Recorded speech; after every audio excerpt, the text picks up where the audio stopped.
নমস্কার বন্ধুরা, আপনাদের সকলকে স্বাগত জানাই অন্ধকারের আওয়াজ চ্যানেলে। আমাদের আজকের নিবেদন তারানাথ তান্ত্রিকের গল্প মঙ্গলদৈ গ্রামের হত্যালীলা। আপনাদের সকলের কাছে অনুরোধ, গল্পটি সম্পূর্ণ শুনুন এবং কেমন লাগলো অবশ্যই আমাদের কমেন্টের মাধ্যমে জানান। তাহলে চলুন শুরু করা যাক তারানাথ তান্ত্রিকের গল্প মঙ্গলদৈ গ্রামের হত্যালীলা।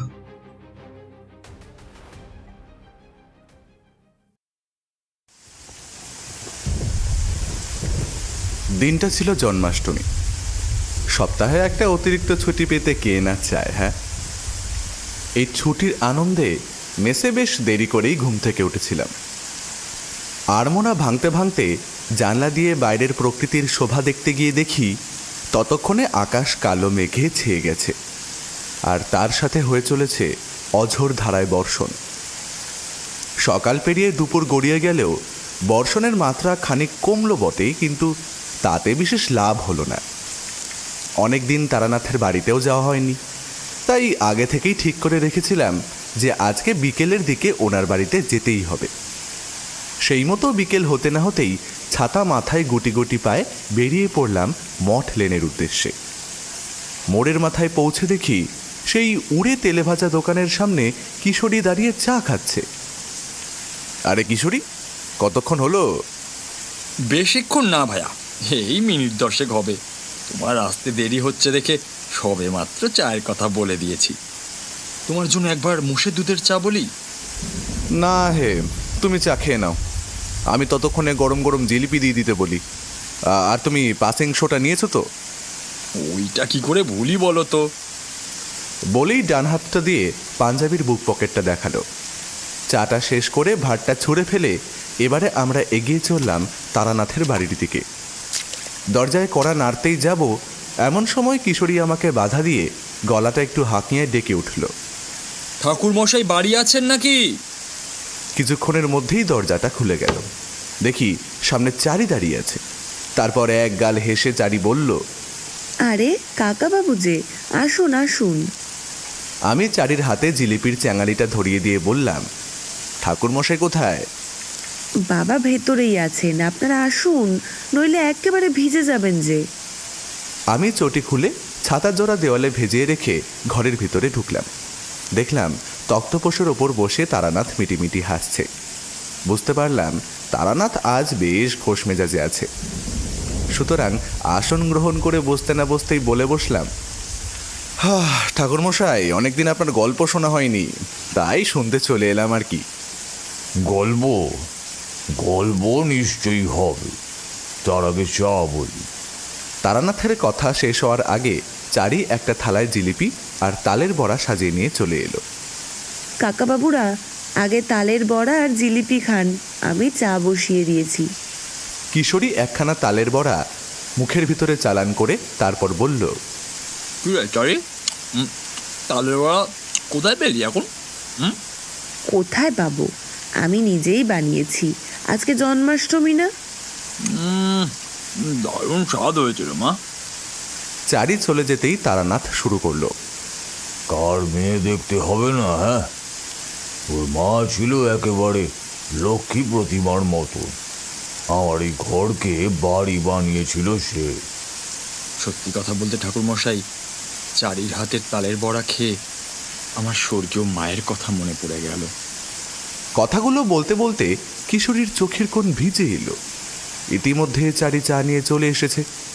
পরপর কয়েকটা চুমুকে চায়ের কাপ শেষ করে নামিয়ে রেখে তারানাথ বহুদিন আগেকার কথা মনে পড়ে যাওয়ার সুরে বলল, তোমাদেরকে তো আমার জীবনের বেশ কিছু বিচিত্র অভিজ্ঞতার কথা বলেছি। একবার আমাকে আসামের মঙ্গলদৈতে যেতে হয়েছিল। বেড়াতে গিয়েছিলেন? আরে না না, আমার আবার বেড়াতে যাওয়া, গিয়েছিলাম কাজে। বিপদে পড়ে তারা ডেকে নিয়ে গিয়েছিল, সে অনেক কাণ্ড। আজকে বরং এই গল্পটাই হোক, শুনতে মন্দ লাগবে না মনে হচ্ছে। তারানাথ মনে মনে একটু গুছিয়ে নিয়ে বলতে শুরু করলো, ঘটনাটা ঘটেছিল আজ থেকে প্রায় বছর 20 আগে। ততদিনে মধুসুন্দরী দেবীর ব্যাপার মিটে গিয়েছে। মায়ের আদেশে বাড়িতে বসে ঘোরতর সংসার করছি। এর সঙ্গে হাত দেখি, কবচ দিই, মুখ দেখে ভাগ্য গণনা করি। আয় মন্দ হয় না, আবার খরচও হয়ে যায়। পয়সা জমাতে পারিনি কোনোদিন। দেবী বলেই দিয়েছিলেন অন্যের কষ্ট হবে না, কিন্তু ধনীও হতে পারবো না। এরকম ভাবেই দিন কেটে যাচ্ছিল। সেদিনও জন্মাষ্টমী ছিল। সকালে বৈঠকখানায় বসে আছি, চারিদিক থেকে শুনতে পাচ্ছি শঙ্খধ্বনি, আর বাতাসে ভেসে বেড়াচ্ছে তালের বড়ার গন্ধ। অবশ্যই তার একটা কারণ আছে। চারি মায়ের হাতের তৈরি তালের বড়া খেয়ে আমি সবে মাত্র এসেছি। আর তোমরা তো জানো, পেট ভর্তি থাকলে কাজে স্ফূর্তি আসে। তাই খোশ মেজাজে বসে একটা পঞ্জিকা দেখছিলাম। এমন সময় একজন বছর 25-এর ছোকরা মতো যুবক ঘরের মধ্যে প্রবেশ করলো। যুবকটির মাথায় বেশ পরিপাটি করে চুল আঁচড়ানো রয়েছে, দাড়ি খুব কামানো, নাকটা বেশ টিকালো, চোখ দুটো বেশ বুদ্ধিদীপ্ত, পরনে পতুয়া আর ধুতি। তার সাথে এবারে একজন বছর 17-ওর নারী ঘরে ঢুকলেন। যদিও নারী না বলে কিশোরী বলাই ভালো। 8 পৌরো করে শাড়ি পরা, মাথায় ঘোমটা দেওয়া, সিঁথিতে চওড়া করে সিঁদুর দেওয়া, কপালে একখানি বড় লাল রঙের সিঁদুরের টিপ, চোখের নিচে কালি পড়ে গেছে, মুখের মধ্যেও কেমন যেন একটা বিষণ্ণ ভাব।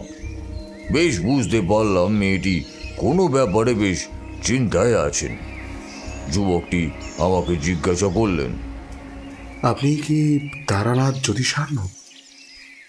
আজ্ঞে হ্যাঁ, কি দরকার বলুন। সাথে সাথেই সেই নারী এগিয়ে এসে পায়ে হাত দিয়ে প্রণাম করে বলল, ঠাকুরমশাই, ঠাকুরমশাই আমাকে বাঁচান। ভেঙে পড়তে নেই মা লক্ষ্মী। আচ্ছা, জামাই বাবা জীবন কি ব্যবসার কাজে প্রায় প্রায় বাইরেই থাকছে? রাতের পর রাত বাড়ি ফেরে না, তাই তো? আমার কথাটা শুনে সেই মেয়ে ফ্যাল ফ্যাল করে তাকালো। মেয়েটার দৃষ্টি যেন ঠিক স্বাভাবিক নয়, কেমন ঘোলাটে ঘোলাটে, উদ্ভ্রান্ত। তারপরই তার চোখ বেয়ে নেমে আসতে লাগলো অশ্রুধারা। হাত জোর করে কপালে ঠেকিয়ে বলল, হ্যাঁ বাবা, আপনি তো সব জানেন, অন্তর্যামী, আমাকে রক্ষা করুন ঠাকুরমশাই। বলেই সে ডুকরে কাঁদতে থাকলো। না মা, আমি কোনো অন্তর্যামী নই। আমি সামান্য জ্যোতিষী। জ্যোতিষশাস্ত্রের অধ্যয়ন করে যেটুকু জ্ঞান আহরণ করেছি এবং তোমার কপাল দেখে যা বুঝতে পেরেছি তাই তোমাকে বলেছি। বাকিটা তুমিই আমাকে বিস্তারিতভাবে বলো। ঠাকুরমশাই, আমার নাম শ্রীমতী কিরণমালা মজুমদার, আর উনি হলেন আমার মামাতো দাদা শ্যামাচরণ। ছেলেবেলায় বাবা মারা যায়, তাই মামা বাড়িতে বড় হয়েছি। আজ 2 বছর হলো আমাদের বিয়ে হয়েছে। উনি কাঠের ব্যবসা করেন। সেই সুবাদে মাঝে মাঝে ব্যবসার কাজে বর্ধমান, হুগলি এইসব জায়গায় যেতেন। এর বাইরে কখনো উনি যেতেন না। ওনার নিজস্ব একটি দোকান আছে বড় বাজারে। এটা ছাড়াও আরও কয়েকটি দোকানের সাথে উনি যুক্ত ছিলেন। প্রথম প্রথম সব কিছু ঠিকঠাকই ছিল। প্রথম বছর ঘুরতে না ঘুরতেই আমি গর্ভবতী হয়ে যাই। আচমকা উনি একখানি বড় ব্যবসার সুযোগ পেলেন আসামের মঙ্গলদৈ গ্রামে। বাড়ির সবাই খুশি হয়ে উঠেছিল। অন্তঃসত্ত্বা থাকাকালীন আচমকা আমি এক দুর্ঘটনার শিকার হলাম। তার ফলস্বরূপ 7 মাসের মাথাতে গর্ভপাত হয়ে যায়। এরপরেও আমার শ্বশুর শাশুড়ি কেউ আমার সাথে কোনোরূপ খারাপ ব্যবহার করেনি, এমনকি আমার স্বামীও না। কিন্তু মাসখানেকের মধ্যে উনি আসামে একটু বেশি যেতে শুরু করলেন। প্রথম বিষয়টাকে এত বেশি গুরুত্ব দিইনি, কিন্তু একদিন ওনার বড় বাজারের দোকানের কর্মচারী বাড়িতে এসে উপস্থিত হলো। তার কথা শুনে আমি তো আকাশ থেকে পড়লাম। আমার স্বামী নাকি দোকান তুলে দেবে বলেছে। তার নাকি আর এই কলকাতা শহর ভালো লাগছে না। সে পাকাপাকিভাবে আসামে চলে যেতে চাইছে। আরও কিছু কথা শুনে আমি বিস্ময়ে হতবাক হয়ে গেলাম। বাকি দোকানে সমস্ত দেনা পাওনা মিটিয়ে দিয়েছেন। তাদের সাথে ভবিষ্যতে কোনো রকম ব্যবসায়িক যোগাযোগ রাখতে নাকি তিনি চান না। দিন সাতেক আগে আমাদেরকে 1-2 দিনের মধ্যে ফিরে আসবো বলে সে যে গেছেন, এখনো অবধি ফেরেননি। আগেও অনেকবার হয়েছিল যে 1-2 দিনের মধ্যে ফিরতে পারেননি, কিন্তু তার পাঠিয়ে দিয়েছিলেন। গতকাল একখানি চিঠি পেয়েছি তার। প্রথমে ভেবেছিলাম আগের বারের মতোই দেরি হয়েছে বলে উনি চিঠি পাঠিয়েছেন, কিন্তু চমক ভাঙল যখন দেখতে পেলাম যে উনি লিখেছেন যে আর কোনো দিন উনি ফিরে আসতে চান না। তাই আপনার কাছে ছুটে এসেছি ঠাকুরমশাই, একটা উপায় বের করে দিন। চিঠিখানি সঙ্গে এনেছো মা লক্ষ্মী? হ্যাঁ ঠাকুরমশাই, এই নিন। চিঠিখানা হাতে নিতেই আমার কেমন যেন একটা খটকা লাগলো, কারণ চিঠিটা হাতে নিয়ে স্পষ্ট বুঝতে পারলাম চিঠিটা বেশ পুরনো। কাগজটি ঈষৎ হলদেটে হয়ে গেছে। সংশয় দূর করতে চিঠির তারিখের দিকে তাকাতেই বুঝতে পারলাম যে কিরণ ভুল করে আমাকে পুরনো একখানি চিঠি দিয়ে ফেলেছে। মা, তুমি যে বললে তোমার স্বামীর চিঠি পেয়েছো গতকালকে, কিন্তু এই চিঠিটা তো বেশ পুরনো, অনেক দিনের আগেকার। আমাকে মাফ করবেন ঠাকুরমশাই, বাড়ি থেকে বেরোনোর সময় ওনার লেখা সবখানি চিঠি নিয়েই এসেছিলাম, তাই তাড়াহুড়োতে পুরনো একখানি চিঠি দিয়ে ফেলেছিলাম। এই নিন গতকালের চিঠিটা। এই বলে কিরণ চিঠিগুচ্ছ থেকে বেছে নিয়ে একখানি চিঠি আমার দিকে এগিয়ে দিল। আমি ওকে পুরনো চিঠিটা ফেরত দিতেই যাব এমন সময় চমকে উঠলাম। এ কি করে সম্ভব? মানুষের হাতের লেখা 1 বছরের মধ্যে এতটা পরিবর্তন হয়ে যায় নাকি? ধরে নিলাম পরিবর্তন হয়েছে, সেখানে কেউ তার স্ত্রীকে আপনি বলে কেন সম্বোধন করবে? শুধু তাই নয়, আগের চিঠিতে যেখানে তোমার প্রভাত বলে নিজের নাম উল্লেখ করেছে, সেখানে কি এমন হয়ে গেল যে গতকালের চিঠিতে তোমার স্বামী প্রভাত কথাটা লেখা হয়েছে? প্রশ্নগুলো আমার মাথার মধ্যে আসতেই আমি সরাসরি কিরণকে জিজ্ঞাসা করি, আচ্ছা কিরণ, তোমাকে তোমার স্বামী প্রভাত কিভাবে সম্বোধন করতো? উনি তো আমাকে কিরণ তুমি বলেই ডেকে এসেছে। কেন ঠাকুরমশাই? বলছি, তার আগে বলো, কোনোদিন ও কি এমন হয়েছে রাগের মাথায় অথবা অন্য মনস্ক অবস্থায় সে তোমাকে আপনি বলে সম্বোধন করেছে? একেবারেই না ঠাকুরমশাই। উনি সবসময় বলতেন স্বামী স্ত্রীর সম্পর্ক খুবই ঠুনকো, তাই খুব যত্ন করে ভালোবাসা দিয়ে গড়তে হয়। আপনি বললে স্বামী স্ত্রীকে নাকি পরপর মনে হয়, এই কারণে কোনোদিনই এই সম্পর্কের মধ্যে আপনি আসতেই পারে না। উনি বিয়ের প্রথম দিনই আমাকে বলে দিয়েছিলেন আমি যেন ওনাকে তুমি করেই ডাকি। আচ্ছা, পুরনো চিঠিগুলো কি একবার দেখতে পারি, যদি তোমার কোনো আপত্তি না থাকে? দেখুন না, আপত্তি কেন থাকবে? এই বলে কিরণ আমার দিকে বাকি চিঠিগুলো এগিয়ে দিল। এইবারে আমি সব কটা চিঠিটা খুব যত্ন করে খুলতে লাগলাম। একটার পর একটা চিঠি খুলে সেগুলোকে পাশাপাশি রাখতে শুরু করলাম। আমার কাণ্ড দেখে কিরণ বেশ খানিকটা অবাক হয়ে গেলেও মুখে কিছু বলল না। সব চিঠিগুলো সাজানো হয়ে গেলে আমি কিরণকে প্রশ্ন করলাম, আচ্ছা বলো তো মা, এই সব চিঠিগুলো তোমার স্বামী পাঠিয়েছেন তো? হ্যাঁ ঠাকুরমশাই, আমি ওনার হাতের লেখা খুব ভালো করে চিনি। আমি এবারে গতকালের চিঠির সাথে পুরনো একখানি চিঠি কিরণের হাতে ধরিয়ে দিয়ে প্রশ্ন করলাম, এইবারে বলো তো মা, দুটো চিঠি কি তোমার স্বামীর লেখা? আমার কথা শুনে কিরণ চিঠি দুটো নিজের হাতে নিল। ওর মুখের মধ্যে ফুটে উঠেছে এক দুশ্চিন্তার ভাব। আচমকা একজন জ্যোতিষী কেন খামোখাই তাকে তুমি অথবা আপনি সম্বোধনের ব্যাপারে প্রশ্ন করবে? আর কি এমন ব্যাপার হয়ে গেল যে সেই চিঠিগুলো যাচাইয়ের প্রশ্ন উঠছে?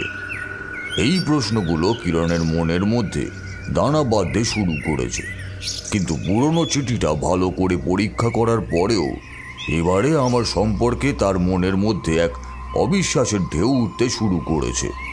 সেই ঢেউ যে উঠত সেটা আমি খুব ভালো করেই জানি, তবু তাকে তার চোখের সামনে ভুলটা ধরিয়ে দিতে হবে।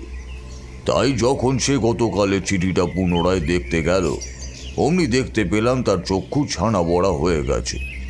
এবারে সে দুটো চিঠি নিয়ে পাশাপাশি রেখে দেখতে গিয়েই আবিষ্কার করলো তার স্বামীর অন্তর্ধান রহস্যের প্রথম ধাপ। এবারে সে বিস্ফারিত চোখে আমাকে বলল, ঠাকুরমশাই, এই চিঠি তো ওনার লেখা নয়, এই যে অন্য কারোর লেখা। জানি এই চিঠি তোমার স্বামী লেখেননি, লিখেছে অন্য কেউ।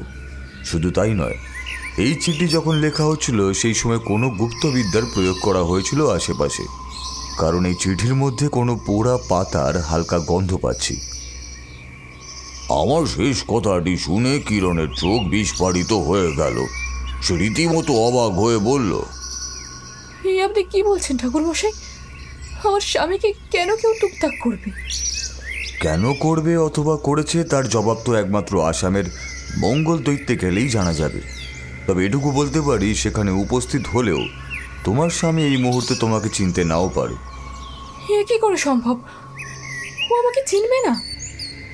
এই মুহূর্তে ওর ওপরে খুব বড় ধরনের গুপ্তবিদ্যার প্রয়োগ করা হয়েছে বলে আমার মনে হয়। তবু একটা কথা বলি মা, ঈশ্বরের ওপর থেকে বিশ্বাস হারিয়ে ফেলো না। ঠাকুরমশাই, আপনি আমার স্বামীকে ফিরিয়ে আনুন। এই মেয়েটার উপরে দয়া করুন। মা, আমার পক্ষে যা সম্ভব আমি নিশ্চয়ই চেষ্টা করব। তোমাকে কোনো চিন্তা করতে হবে না। ঠাকুরমশাই, আমি যদি আপনার সাথে যাই তাহলে কি আপনার খুব অসুবিধা হবে? একেবারেই না মা লক্ষ্মী। তবে একটা কথা বলে রাখি, তোমার সামনে কিন্তু কঠিন পরীক্ষা আসতে চলেছে, সুতরাং নিজেকে শক্ত রাখতে হবে। কোনো মতেই কিন্তু হার মানলে চলবে না। কি, পারবে তো? হ্যাঁ ঠাকুরমশাই, খুব পারবো। আমি ওনাকে ফিরিয়ে আনবই। তাহলে এখন তুমি বাড়ি ফিরে যাও মা। সামনের রবিবারে আমি আসামের মঙ্গলদৈ গ্রামে যাব, তুমিও যেও আমার সাথে। কথাটা শুনে কিরণের মুখের মধ্যে নেমে এলো দুশ্চিন্তার করাল ছায়া। তার মনের মধ্যে এতক্ষণ ধরে যে আশার সঞ্চার হয়েছিল সেটি ফুৎকারে নিভে গেছে। সেটা ওর মুখ দেখে বেশ ভালোই বুঝতে পেরেছি। কিন্তু আমাকে সরাসরিভাবে তার স্বামীকে ফিরিয়ে আনার জন্য রাজি করতে না পেরে তার মনের মধ্যে ঘুষতে থাকা পাপবোধ কুড়ে কুড়ে খাচ্ছে যেন। তাই ওর কাতর মুখ দেখে আমার সিদ্ধান্ত বদলাতে বাধ্য হলাম। ওকে বললাম, তাই হবে মা। আমার হাতের কাজগুলো একটু গুছিয়ে নিই, তারপর একেবারে আহারাদি সেরে দুপুর দুপুর বেরিয়ে পড়া যাবে খন। আচ্ছা, আসামে গিয়ে তুমি উঠবে কোথায়? চেনা জানা আছে কেউ সেখানে?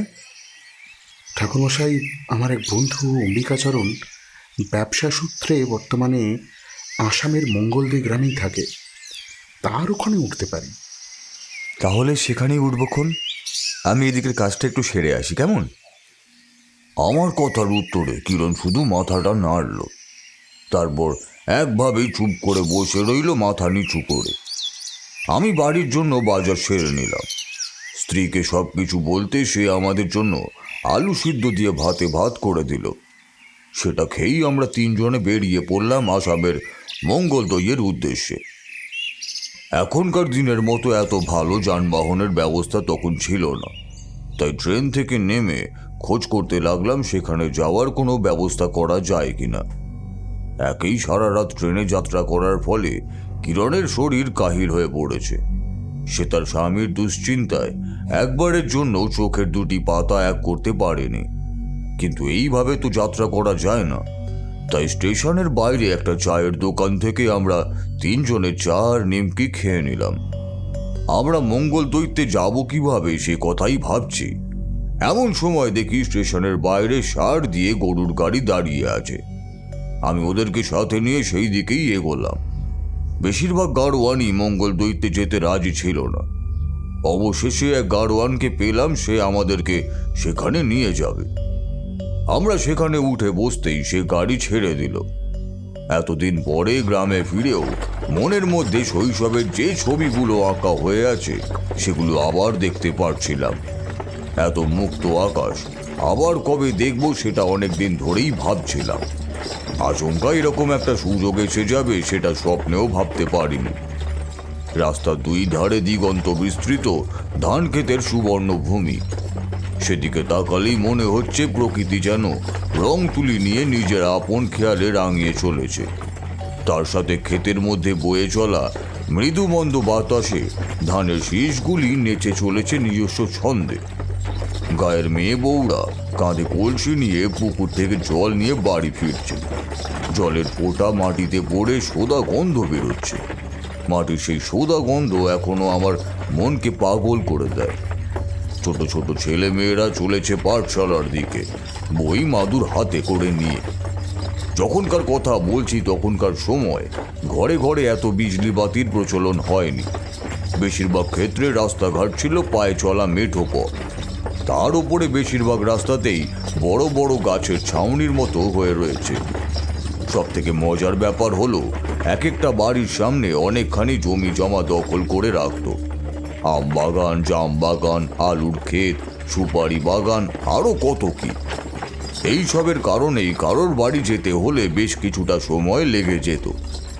এইবার বুঝতে পারছো রাতের বেলায় গ্রামের রাস্তায় চলাফেরা করতে কতটা বিপজ্জনক ছিল। সাপ খোপের ভয় তো ছিলই, তারপর কোনো জন্তু জানোয়ার যদি খাবার সন্ধানে লোকালয়ে প্রবেশ করে তাহলে আর কথাই নেই। তাই সেই সময় রাতের বেলায় লোক রাস্তায় বের হলে নিদেন পক্ষে একখানা হ্যারিকেন নিয়ে যেতই। অবশ্য পূর্ণিমার রাত হলে অবস্থাটা অন্যরকম হয়ে যেত। দল বেঁধে পথে ঘাটে বেড়াতে কোনো অসুবিধা হতো না। মাথার ওপর এমন সুন্দর চাঁদের আলোর জোছনা গোটা পরিবেশটাকে ভরিয়ে রাখত। অম্বিকার বাড়িতে যাওয়ার পথে রাস্তার মধ্যে পড়ল বেশ কয়েকটা চায়ের দোকান। সেখানে চলছে চা পানের পর্ব, নানান বয়সের লোকেদের গল্প গুজব। এই কিছুটা পথ পেরোনোর পরে চোখে পড়ল সুবিশাল আম, কাঁঠাল, পেয়ারার বাগান। এরকম গাছ ভর্তি ফল দেখে আমার চোখ জুড়িয়ে যেতে লাগলো। এমন মন পাগল করা পরিবেশ এতদিন পরে আবার দেখার সুযোগ করে দেওয়ার জন্য শ্যামাচরণ আর কিরণকে মনে মনে ধন্যবাদ দিতে লাগলাম। এরকমভাবে আরও বেশ খানিকটা পথ পেরোনোর পরে দেখতে পেলাম রাস্তার মধ্যে পড়ল বেশ কয়েকটা চায়ের দোকান। সেখানে চলছে চা পানের পর্ব, নানান বয়সের লোকেদের গল্প গুজব। শ্যামাচরণ আমাকে বলল, ঠাকুরমশাই, অম্বিকাচরণের বাড়িটা এই কাছে পিঠে। একবার ওই চায়ের দোকানে গিয়ে খোঁজ নিয়ে আসছি। তারপর সে গাড়ি থেকে নেমে পড়ল। তারপর ধীর পায়ে এগিয়ে গেল সেই দোকানগুলোর দিকে। লোকগুলো এবারে নিজেদের কথাবার্তা থামিয়ে তার সাথে কথা বলতে শুরু করলো। মাঝে মাঝে বার দুয়েক আমাদের দিকে ফিরেও তাকালো। বেশ বুঝতে পারলাম নতুন মানুষ দেখে সাধারণ কৌতূহলের জন্ম হয়েছে। তারই নিবৃত্তি হেতু তারা এই কাজ করছে। যাই হোক, কিছুক্ষণের মধ্যেই শ্যামাচরণ ফিরে এলো। তারপরে গাড়োয়ানকে নির্দেশ দিয়ে গাড়িতে উঠে বসল। অতঃপর আমার দিকে ফিরে বলল, ঠাকুরমশাই, এই সামনের 3 মাথা থেকে ডাইনি কিছুটা গেলেই অম্বিকার বাড়ি। তাহলে তো প্রায় পৌঁছেই গেছি আমরা। মিনিট পাঁচেকের মধ্যেই আমরা পৌঁছে গেলাম অম্বিকাচরণের বাড়িতে। সে বাড়ির বারান্দায় বসে হিসাবের খাতা মেলাচ্ছিল। এমন অসময়ে আমাদেরকে দেখে সে প্রায় চমকে উঠল। তারপরই খাতাখানা বন্ধ করে হাসি মুখে এগিয়ে এসে বলল, কিরে শ্যামা, তুই এখানে? আগে জানালে স্টেশনে লোক পাঠিয়ে দিতাম না হয়। অম্বিকা, একটা বিশেষ দরকারে আমাদের মঙ্গলদইতে আসতে হয়েছে। আজকে রাতটা তোর এখানে থাকলে কোনো অসুবিধা নেই তো? আরে অসুবিধার কি আছে? তোর বোনকে চিনতে পারলাম, কিন্তু ইনাকে তো ঠিক চিনতে পারলাম না। ইনি হলেন জ্যোতিষার্ণব তারানাথ চক্রবর্তী। এটি বিশেষ দরকারে আমাদের সাথে এখানে এসেছেন। ও, নমস্কার ঠাকুর মশাই। কল্যাণ হোক। আচ্ছা, একটা কথা জানতে চাই। বলুন ঠাকুর মশাই। এই গ্রামে কি ইদানিং এমন কোনো ঘটনা ঘটেছে যা অপ্রাকৃতিক? মানে সাধারণভাবে এর কোনো উত্তর নেই। অম্বিকা বেশ কিছুক্ষণ চিন্তা করে তারপর বলল, ঠাকুর মশাই, একটা জিনিস ঘটছে বটে, কিন্তু আদৌ সেটা গুরুত্বপূর্ণ কিনা বলতে পারবো না। গ্রামের কুকুরটা, বিড়ালটা, এমনকি বাছুরগুলো মরে পড়ে রয়েছে। যখন তাদের দেহাবশেষ পাওয়া যাচ্ছে, চারিদিকে ছিন্ন ভিন্ন হয়ে রয়েছে সেগুলো, যেন কেউ জোর করে টেনে ছিঁড়ে দিয়েছে তার মুন্ডটা ধর থেকে। অম্বিকার কথা শুনে বেশ বুঝতে পারলাম যে এই গ্রামে কোনো অপশক্তির প্রভাব পড়তে শুরু করেছে। আচ্ছা, আরেকটা কথা জানতে চাই। হ্যাঁ হ্যাঁ, বলুন না ঠাকুর মশাই। প্রভাত মজুমদার নামে কাউকে এখানে দেখেছেন? হ্যাঁ, চিনি তো। সে আমার বোনের বর, কাঠের ব্যবসা করে তো। এই তো মোড়ের মাথায় মুখুজ্জের বাড়িতে ভাড়া নিয়েছিল। কেন, কি হয়েছে বলুন তো? আমরা আসলে তার খোঁজেই এসেছি। উনি আসলে কিছু সন্দেহজনক কাজ করছেন।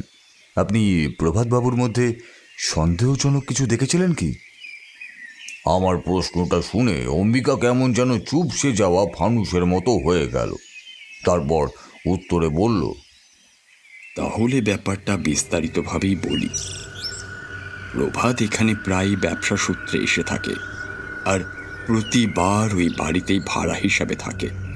যতবারই ওর সাথে দেখা হতো প্রতিবারই আমার কুশল মঙ্গল সব সময় জিজ্ঞেস করে থাকে। বেশ হাসি খুশি থাকতো। কিন্তু শেষবার যখন এখানে এলো তার কিছুদিন পর থেকেই দেখতে পেয়েছিলাম পরিবর্তনটা। আসলে হয়েছে কি, আগে এক ঠিকে কাজে ঝি ওর এখানে রান্না করে দিত। এবারে সে অসুস্থ থাকায় কিছুদিন নিজেই ভাত ফুটিয়ে খেত। কিন্তু এভাবে চলতে থাকলে তো ব্যবসা আর করা যাবে না। তাই কি আর করা, ঠিকে কাজের জন্য লোক খুঁজতে লাগলো। শেষমেশ এক বিধবা মেয়ে এসে নাকি ওর বাড়িতে রান্না শুরু করে। এরপরে একদিন ওর বাড়িতে গিয়েছিলাম।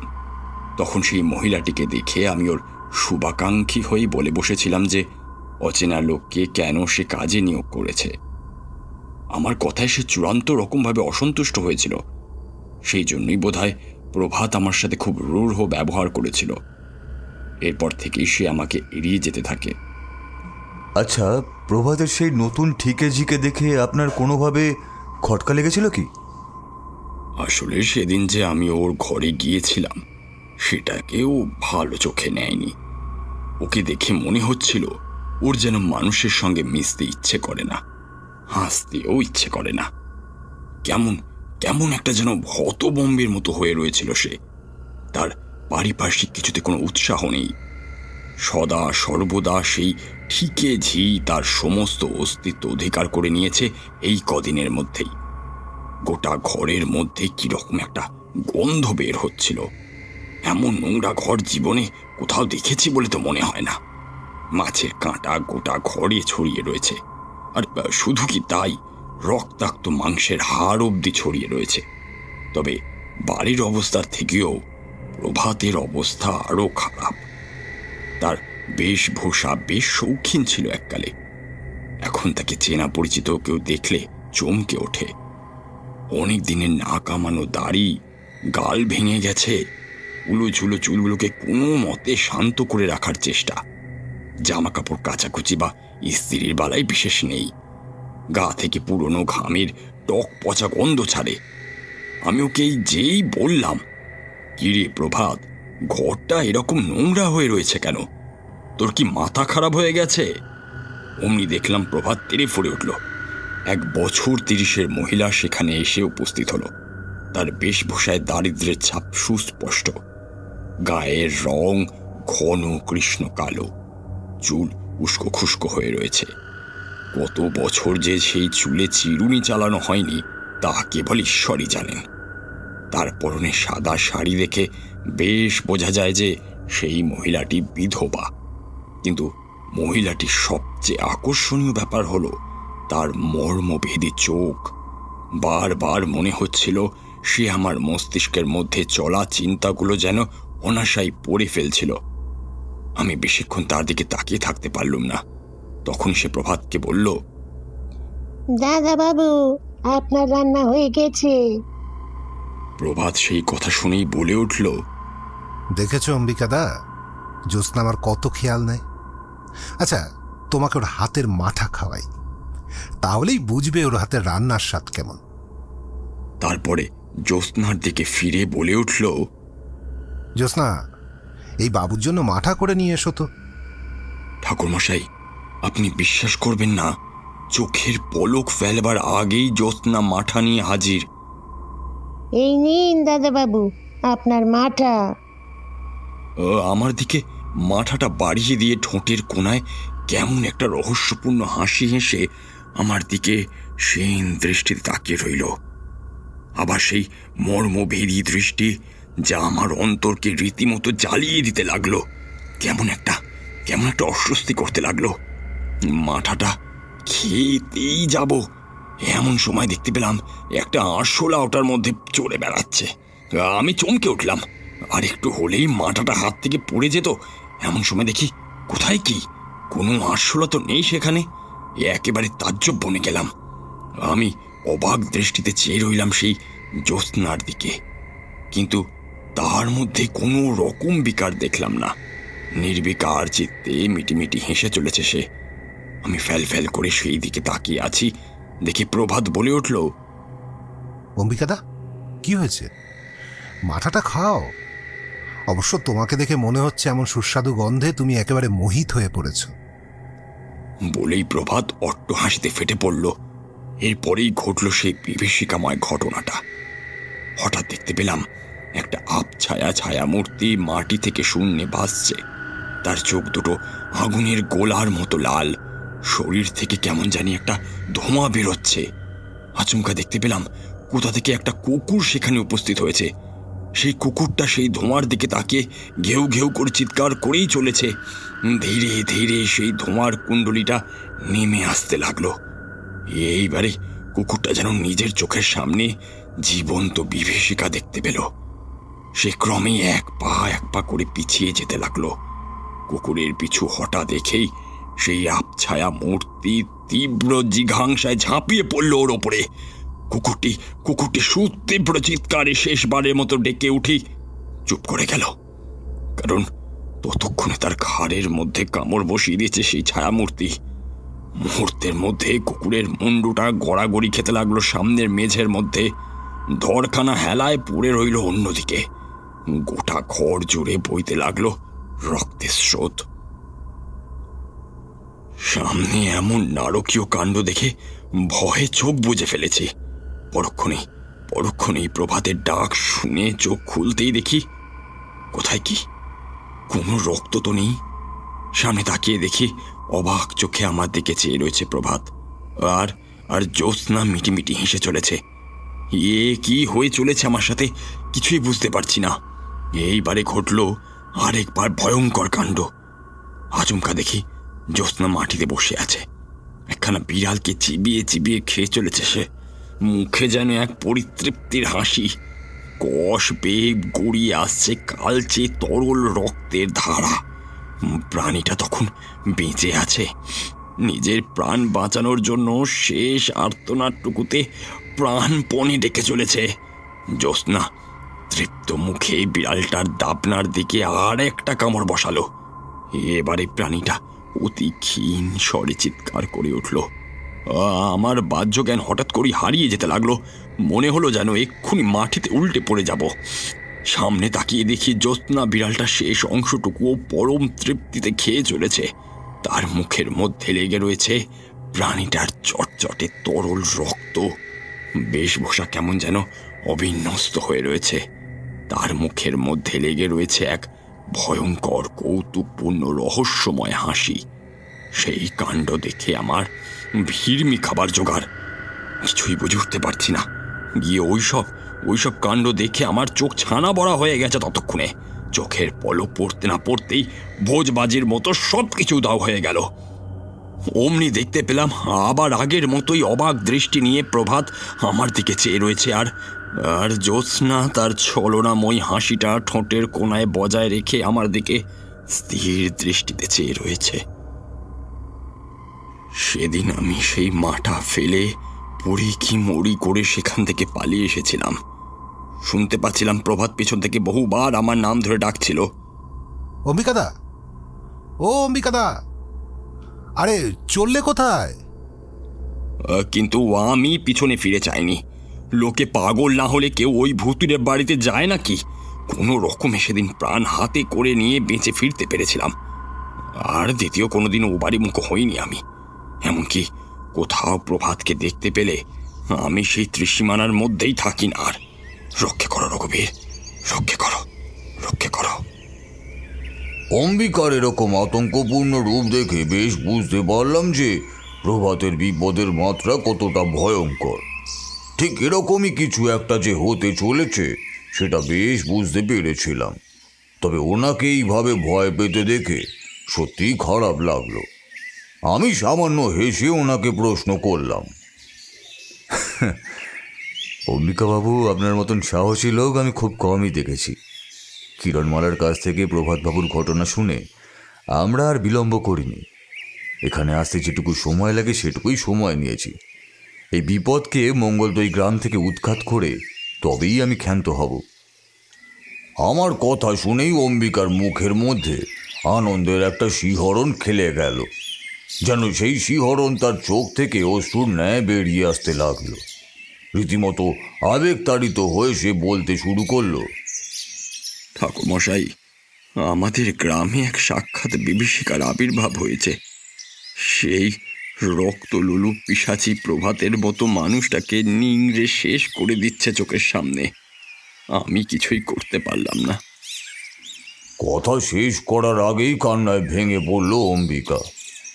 এই সময় তাকে সান্ত্বনা দেওয়ার চেয়ে প্রভাতকে বিপদমুক্ত করা অনেক গুণে জরুরি। তাই ওকে বললাম, অম্বিকাবাবু, আপনি চিন্তা করবেন না, ঈশ্বরের উপর বিশ্বাস রাখুন, অন্যায়ের বিনাশ হবেই। আপনার একটু সাহায্যের প্রয়োজন রয়েছে। আমি একবার প্রভাতের বাড়িতে যেতে চাই। আপনার যাওয়ার দরকার নেই, শুধু দূর থেকে দেখিয়ে দিলেই হবে। নিশ্চয়ই ঠাকুরমশাই, আমি ওই বাড়ি আপনাকে দেখিয়ে দেব। তার আগে একটু খাবার ব্যবস্থা করি। অম্বিকা কিছুক্ষণের মধ্যেই আমাদের জন্য বেশ করে ফলারের আয়োজন করে দিয়েছিল। ফলার করে আমার একটু বাগানে যাওয়ার প্রয়োজন হয়ে পড়ল। অম্বিকার থেকে গড় চেয়ে বাগান ছাড়লাম। সবেমাত্র অম্বিকার বাড়ির দিকে গড় হাতে ফিরব বলে ঘুরেছি, অকস্মাৎ মনের মধ্যে কেমন যেন একটা নিদারুণ অনুভূতি জেগে উঠল। সেই অনুভূতি যে ঠিক কীরকম তা বোঝাতে পারবো না। তাকে ভাষায় ব্যক্ত করা সত্যি দুষ্কর কাজ। তবে এটা বললে কোনো ভুল হবে না যে বিশাল এক বিপদ আমার সামনে এসে উপস্থিত হতে চলেছে। এই মুহূর্তে তার অবস্থান আমার খুবই সন্নিকটে।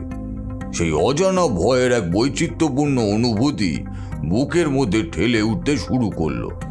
সেই নির্জন আম বাগানে দাঁড়িয়ে হঠাৎই আমার বুক যেন হিম হয়ে গেল। কেন এরকম হচ্ছে আমার? তাহলে কি না, এই স্থানে আর বিন্দুমাত্র সময় নষ্ট করা ঠিক হবে না। এই কথা চিন্তা করে তাড়াতাড়ি ফেরবার জন্য এগোতে গিয়ে মনে হলো কয়েক হাত দূরে একটা আম গাছের গুড়ির পাশে কে যেন চুপ করে দাঁড়িয়ে আছে। আবঝা আধারে তাকে দেখে আর একটু হলে বোধহয় ভয় পেয়ে চিৎকার করে হুলুস্থুলু বাঁধিয়ে ফেলতাম, কিন্তু ততক্ষণে যে দাঁড়িয়ে আছে তাকে আমি চিনতে পেরেছি। তোমাদেরকে বলেছিলাম না, আমাদের গাঁয়ের বটতলার সেই সৌম্যমূর্তি সাধু, যিনি আমাকে কথা দিয়েছিলেন আমার বিপদ ঘনিয়ে এলেই আমাকে দেখা দেবেন। তাহলে কি সত্যি আমার আজ সেই প্রলয়ের দিন ঘনিয়ে এসেছে? মনের মধ্যে অজস্র চিন্তার মায়াজাল আচ্ছন্ন করে রয়েছে, কিন্তু সেই চিন্তাকে ফুৎকারে উড়িয়ে দিয়ে দূর থেকেই আমি সাধুকে প্রণাম করলাম। প্রণাম করতেই এক আশ্চর্য ঘটনা ঘটে গেল যেন। সেই সাধু হেসে হাত তুলে আশীর্বাদ করলেন। মনে হলো যেন তিনি হাত তুলে আমাকে অভয় দান করলেন। তারপর হঠাৎ দেখি কোথায় সাধু, কোথায় কেউ, কেউ কোথাও নেই। আমি সেখানে গড় হাতে একাকী দাঁড়িয়ে রয়েছি। আর এক মুহূর্তে সময় নষ্ট না করে অম্বিকার সাথে বেরিয়ে পড়লাম প্রভাতের বাড়ির উদ্দেশ্যে। অবশ্য শ্যামা এবং কিরণ বারংবার অনুরোধ করেছিল তাদেরকে সঙ্গে করে আনার জন্য, কিন্তু এমন বিপদ সংকুল পরিস্থিতিতে তাদের সঙ্গে আনার অর্থ হলো তাদের জীবন নাশের সম্ভাবনা বৃদ্ধি করা। তাই বলেই ফেললাম, তোমাদেরকে বিপদ থেকে রক্ষা করার দায়িত্ব নিয়েছি, সেখানে কি করে ওই বাড়িতে তোমাদেরকে নিয়ে যাই বলো তো? আমার প্রশ্নের উত্তরে কিরণ বলে উঠল, ঠাকুরমশাই, যতই ভুল করে থাকুক না কেন, ও যে আমার স্বামী। অগ্নি সাক্ষী করে আমাদের বিয়ে হয়েছে। সেটা সে যদি আমাদের সেই পবিত্র বাঁধনের কথা ভুলে যায়, তাহলে তাকে সদ উপায় বাতলে দেওয়ার দায়িত্ব তো আমারই। এই সময় আমার কি উচিত নয় তার পাশে দাঁড়ানোর? এই মুহূর্তে সে কিন্তু তোমাকে চিনতেও পারবে না, কারণ সে ওই পিশাচির ফাঁদে পড়ে গেছে। যতক্ষণ না অবধি তাকে সেই জাল থেকে উদ্ধার করা যাবে, ততক্ষণ অবধি তার ওপরে বিপদের মাত্রা দীর্ঘ থেকে দীর্ঘতর হতেই থাকবে। এই মুহূর্তে শুধু একটাই কথা বলতে পারি, তুমি তোমার প্রভাতকে চিরজীবনের জন্য পাবে, তবে একটু সময় লাগবে। আপাতত তোমরা এখানেই অপেক্ষা করো, আমি বরং অম্বিকা বাবুর সাথে সেই বাড়িতে গিয়ে পারিপার্শ্বিক পরিস্থিতি পর্যবেক্ষণ করে আসি। চলুন অম্বিকা বাবু, এই বেলাবেলি বেরিয়ে পড়ি।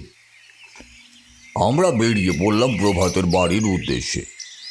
ওই বাড়িতে যাওয়ার কিছু আগেই শুনতে পেলাম কান্নাকাটির শব্দ। বেশ বুঝতে পারলাম কিছু একটা অঘটন ঘটে গেছে, কিন্তু ঘটনাটি যে অপ্রাকৃতিক সেটা বেশ বুঝতে পারলাম। তাই প্রথমে সেই দিকে যাওয়ার পরিকল্পনাই করলাম। আমাকে সেই দিকে যেতে দেখে অম্বিকা বাবু বেশ অবাক হয়ে গেল। নিজের মনের ভাবকে চেপে রেখে আমার সাথে চলতে শুরু করলো সে। তারপরে আমরা সামনের বাড়ির কাছে যেতে না যেতেই উঠোনের মধ্যে মাথায় হাত দিয়ে বসে রয়েছে সেই বাড়ির একজন বয়স্ক লোক। তার চেহারা দেখে বেশ বুঝতে পারলাম যে ইনি এই বাড়ির গৃহকর্তা। তাকে দেখে অম্বিকা বাবু প্রশ্ন করল, কি হয়েছে হারানখোড়ো, এইভাবে বসে আছো যে? অম্বিকা বাবুর কথা শুনে সেই বয়স্ক লোকটা আমাদের দিকে চাইল, তারপর দৃঢ় কণ্ঠে বলল, বসে আছি কি আর সাধে অম্বিকা, কাল রাত্রিরে সর্বনাশ হয়ে গেছে। সর্বনাশ? কি হয়েছেটা কি, একটু খুলে বলুন তো। কাল রাতের বেলায় বাড়ির পশ্চিম দিকের ঘরটায় আমি আর কালীদের মা ঘুমিয়েছিলাম, আর কালী মা আর সরস্বতী শুয়েছিল পূবের ঘরটাতে। আমার বাড়ির গোয়ালটা রয়েছে ওই পূবের দিকে ঘরটার পাশেই। অবশ্য গোয়াল বলছি বটে, সেরকম তো আর জানোয়ার নেই, কিন্তু তারপরেও বুঝলে ভায়া, কুদৃষ্টি পড়লো আমার ওইটুকু গোয়াল ঘরটাতেই। গোয়ালে জানোয়ার বলতে 3টে গরু, আর তার মধ্যে একটা আবার পোয়াতি। সেই কারণে এবারে গোটা 5 ছাগল কিনেছি। এই দিয়ে বেশ চলে যাচ্ছিল। এমনিতে তো আর কোনো ঝুট ঝামেলা নেই। আমাদের গ্রামে তো চুরি ডাকাতির খবর বাপের জন্মেও কখনো শুনিনি। শুধু ওই বুনো শিয়ালগুলোই বড্ড জ্বালায়। তাই রাতের বেলায় কালী মাঝে মাঝে গিয়ে গোয়ালটা দেখে আসে। তখন মাঝরাত হবে বুঝলে। আচমকাই সরস্বতীর ঘুমটা ভেঙে গেল। এমনিতেই ও খুব ঘুম কাতুরে, কিন্তু কালকে না জানি কেন কিসের একটা শব্দে ওর ঘুমটা ভেঙে গেল। রাত কত হয়েছে সেটা ভালো করে বোঝা যাচ্ছে না। ঘরের কোনায় থাকা হেরিকেনটার আলো তখন প্রায় নিবু নিবু হয়ে এসেছে। বিছানাতে শুয়ে একবার ভালো করে শোনার চেষ্টা করলো, কিন্তু সেরকম কোনো শব্দ কানে এলো না। তাই আবার শুতেই যাবে এমন সময় শুনতে পেল একটা চাপা আওয়াজ। তার সাথেই শুরু হয়ে গেল গোয়ালের ভেতর থেকে জানোয়ারগুলোর ধূপধাপ আওয়াজ। প্রথমে ভেবেছিল কোনো কুকুর ঢুকে গিয়েছে হয়তো, কিন্তু পরক্ষণেই ওর ভুলটা ভেঙে গেল। কারণ জানোয়ারগুলোর এমনভাবে চিৎকার করে যাচ্ছে কেন, তাহলে নিশ্চয়ই কিছু একটা হয়েছে। সেই কারণে সরস্বতী ওর দিদিকে ঘুম থেকে ডাকলো। সেও ঘুম থেকে উঠে ব্যাপারটা শুনে বেশ ঘাবড়ে যায়। তারপরে 2 বোনে মিলে গিয়ে গোয়ালের দিকে যাওয়ার জন্য প্রস্তুত হলো। সরস্বতী হ্যারিকেনটা ধরলো, আর কালী ততক্ষণে ঘরের কোনায় থাকা কাস্তেটা তুলে নিয়েছে। খুব ধীরে ধীরে দরজাটা খুলে বাইরে বেরিয়েছিল আমাদের মেয়ে দুটো। আসলে কি জানো অম্বিকা, সবই অদৃষ্ট। গোয়ালের কোণের দিকে কি একটা যেন নড়াচড়া করছে। এত রাতে নিশ্চয়ই কোনো শিয়াল কুকুর ঢুকেছে, এই ভেবে সন্তর্পণে 2 বোন মিলেই ঢুকলো। একটু এগিয়েও থমকে গেল ওরা। স্পষ্ট দেখতে পেল যে গরুটা শুয়ে কাতরাচ্ছে যেন, কিন্তু ওরা জানতেও পারেনি যে ওদের পেছনে এসে দাঁড়িয়েছে ভয়ঙ্কর এক বিপদ। দরজা খোলার শব্দে আমার আচমকা ঘুমটা ভেঙে যায়। পাশে অকাতরে ঘুমিয়ে থাকা স্ত্রীকে না ডেকে নিজেই একা গিয়েছিলাম সদর দরজার দিকে। বাইরে এসে অবাক হয়ে দেখি কালী আর সরস্বতী ঠিক পিছনে এক প্রকাণ্ড কালো ছায়া ক্রমেই আকারে বৃদ্ধি পাচ্ছে। সেই ছায়া দেখতে দেখতে এক পূর্ণ দৈর্ঘ্যের মানুষের রূপ নিল, কিন্তু ওটাকে কিছুতেই মানুষ বলে মনে হয় না। অমন ভয়ঙ্কর চেহারা আমি জীবনে দেখিনি। মুখটা মানুষের মতো হলেও এমন ছুঁচলো দাঁত জীবনেও আমি দেখিনি।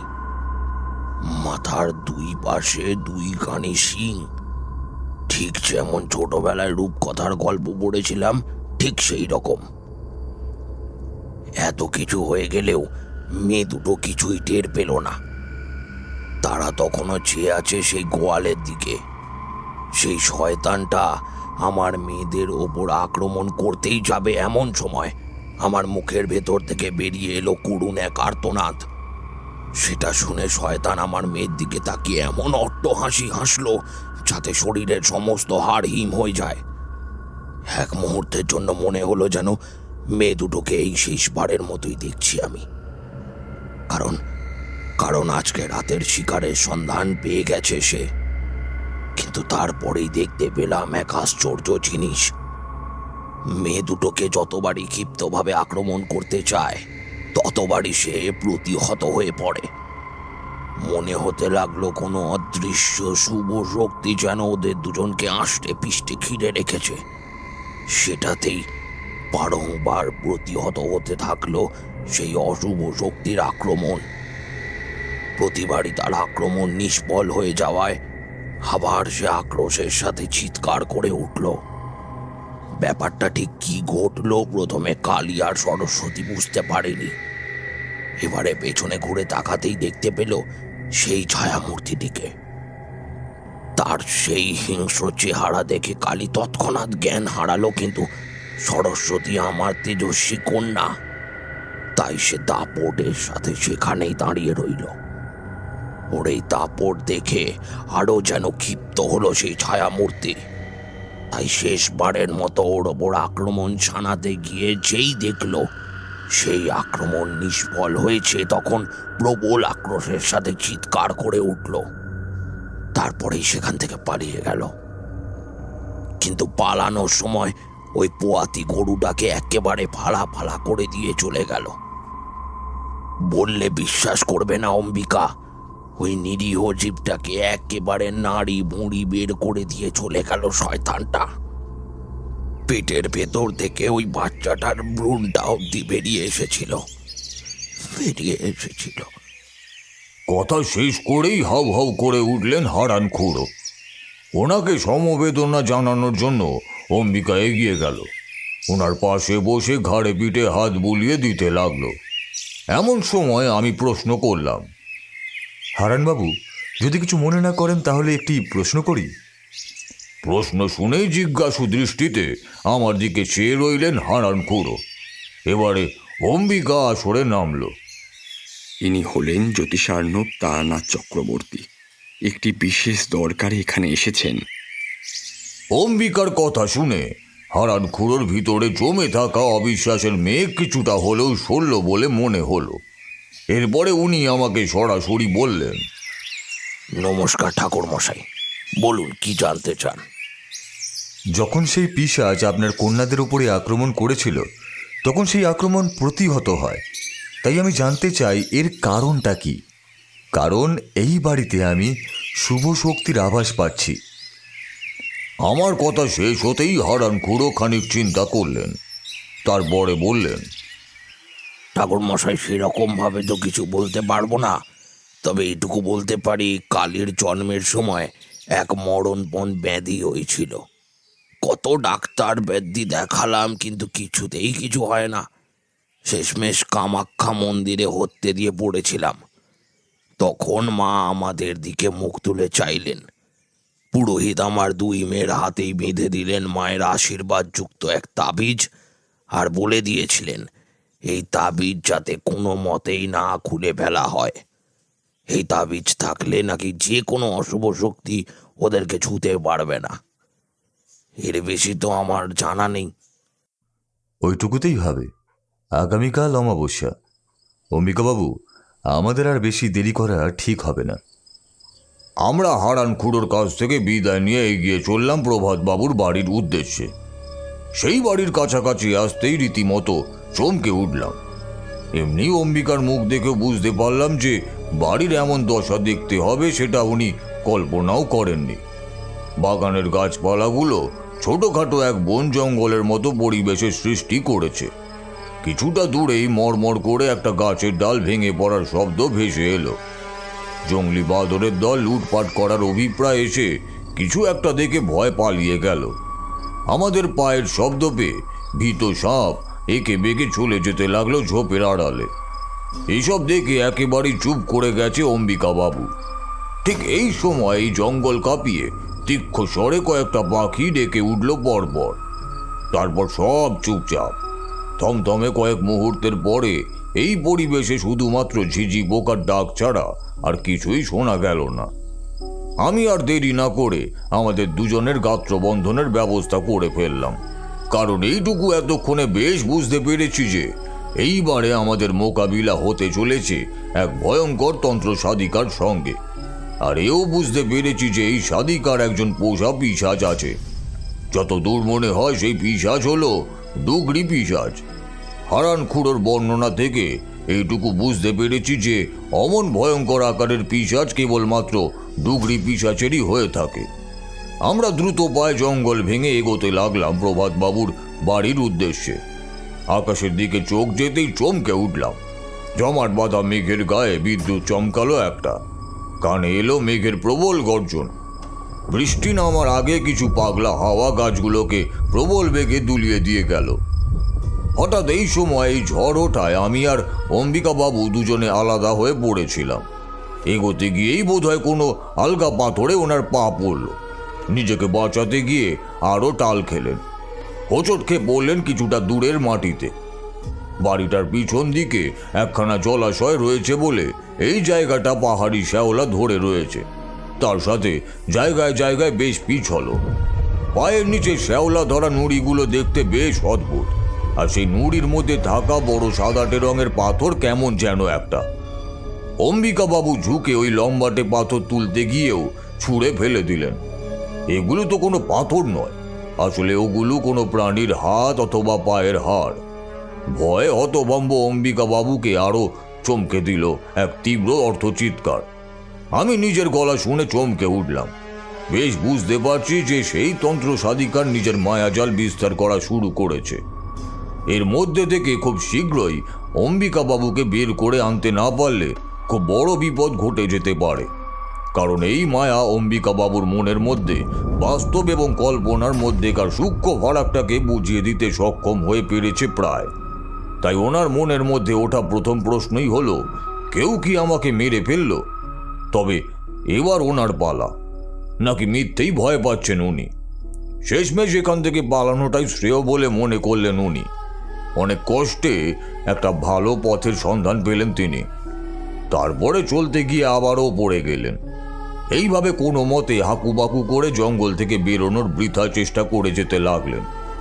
একটানা এতক্ষণ চলার পর অম্বিকা বাবুর পক্ষে এক পাও বুঝি চলা যায় না। আচমকা আকাশ বিদীর্ণ করে এক পৈশাচিক হাসি ভেসে আসতে লাগলো। সেটা শুনেই অম্বিকা বাবু যেন চোখের সামনে অন্ধকার দেখলেন। উনি বেশ বুঝতে পারছিলেন হারান খুড়োর গোয়ালে যে ছায়ামূর্তি এইসব কাজকর্ম করে চলেছে তার পরবর্তী শিকার এবারে অম্বিকা বাবু নিজেই হতে চলেছেন। এইবারে তিনি পিছন ফিরেই দৌড়াতে শুরু করলেন। গাছপালার ঝাপটায় তার শরীরে অজস্র চোট আঘাত লাগলেও বিনা ভ্রুক্ষেপেই উনি দৌড়াতেই লাগলেন। শেষমেশ এসে পৌঁছালেন এক আম গাছের সামনে। তার আড়ালে লুকিয়ে হাঁপাতে লাগলেন অম্বিকা বাবু। মুহূর্তের মধ্যে দেখতে পেলাম সেই ভয়াল দর্শনের পিশাচকে। অম্বিকা বাবুর এই ভীত সন্ত্রস্ত চেহারা দেখে সেই পিশাচের মুখের ভিতর থেকে বেরিয়ে এলো ভয়ঙ্কর দর্শন দাঁতের শাড়ি, তার সাথেই গগন বিদারী হাসির ধমক। সেই ধমকে অম্বিকা বাবুর পিলে চমকানোর মতন অবস্থা। লোকের উপকার করতে এসে শেষমেশ নিজের প্রাণ যায় পরিস্থিতির সম্মুখীন। সেই হাসির ধমকের শেষে অদ্ভুত দর্শন ছায়ামূর্তি সবে মাত্র অম্বিকা বাবুর গলা লক্ষ্য করে হাত বাড়াতে যাবে, এমন সময় আমি তড়িৎ গতিতে এগিয়ে যেতে লাগলাম।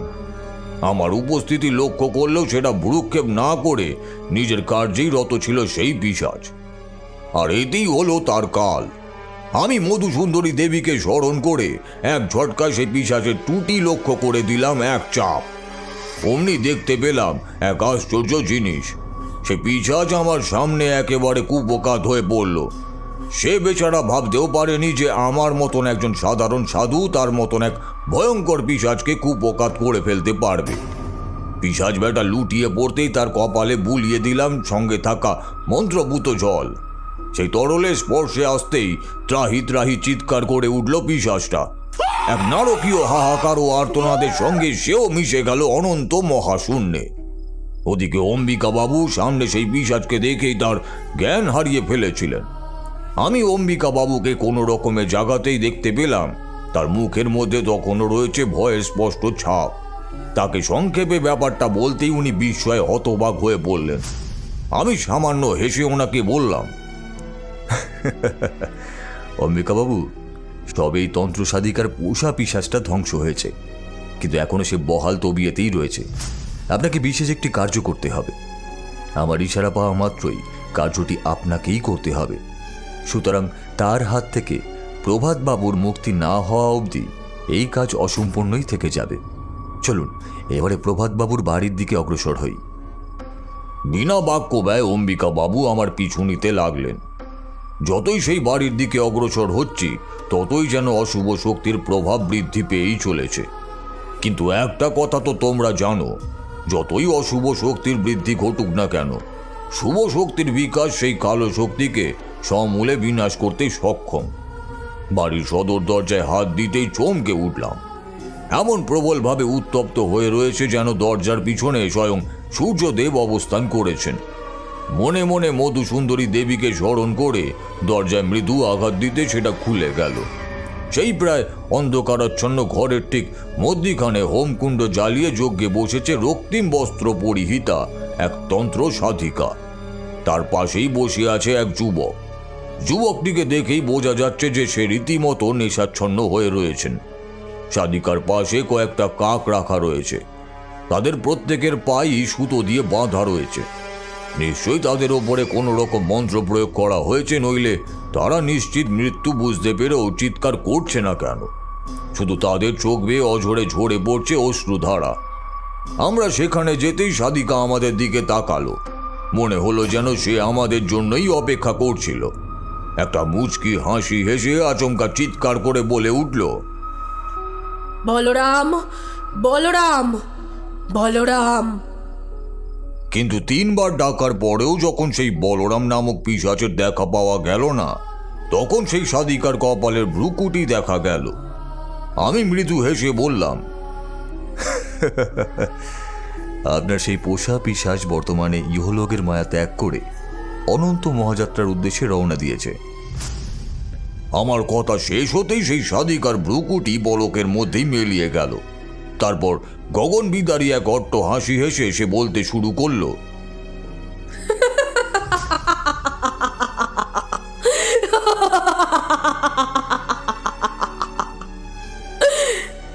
তাই নাকি? তা তোর কি মনে হয় আমার মতন এক তন্ত্র সাধিকার কাছে কেবল একটাই পিশাচ থাকে? আমি চাইলে 1000 একটা পিশাচ পুষতে সক্ষম, সেটা কি তুই জানিস না? বিলক্ষণ জানি আপনি মহাজ্ঞানী, কিন্তু সামান্যই অমরত্বের জন্য এমন সাধনা ব্যয় করার অর্থ কিছুই বুঝতে পারছি না। আমার কথা শেষ হতেই সাধিকার মুখে ফুটে উঠল বিস্ময়ের ভাব। সে ভাবতেই পারেনি তার এই চূড়ান্ত সাধনাকে কোনো সাধারণ মানুষের পক্ষে জানা সম্ভব বলে। তাই বিস্ময়ের ভাব কেটে যেতেই সে বলে উঠল, তুই কি করে বুঝতে পারলি যে আমি অমরত্বের সাধনা করছি? হ্যাঁ, যাকে জেনে যখন ফেলেছিস, তাহলে তো তোকে আর বাঁচিয়ে রাখা যাবে না। এরপরই পাশে বসে থাকা যুবকটিকে উদ্দেশ্য করে বলল, প্রভাত, তোর মৃত্যুদণ্ডের সময় ঘনিয়ে এসেছে। প্রস্তুত হ। যা, এখনই আমার খাড়াটাকে নিয়ে আয়। আমি ততক্ষণে। সাধিকার কিছু বলবার আগেই অম্বিকা বাবু সেই খাড়াটা দিয়ে বসিয়ে দিল তার ঘাড়ের ওপর। তার ভাবলীলা সাঙ্গ হতেই দেখতে পেলাম আর এক চমক। প্রভাত বাবু নিজের স্বাভাবিক অবস্থায় ধীরে ধীরে ফিরে আসছেন। ওনাকে নিয়ে যখন অম্বিকা বাবুর বাড়িতে নিয়ে আসা হয় তখন কিরণের সে কি কান্না। সত্যি বিভূতি, স্বামী স্ত্রীর এরকম প্রেম না থাকলে কি সংসার টিকে থাকে? তারানাথের কথা শেষ হতেই কিশোরী বলে উঠল, বেশ জব্বর এক গল্প শুনলাম কিন্তু। হ্যাঁ, আচ্ছা আজকে আসি, অনেকটা বেলা হয়ে গেল আবার। কিশোরীর কথা শুনে রীতিমতো অগ্নিশর্মা হয়ে উঠল তারানাথ। ফের যদি কোনোদিনও তোমাদেরকে আমি গল্প শোনাই তাহলে আমার নামও তারানাথ নয়।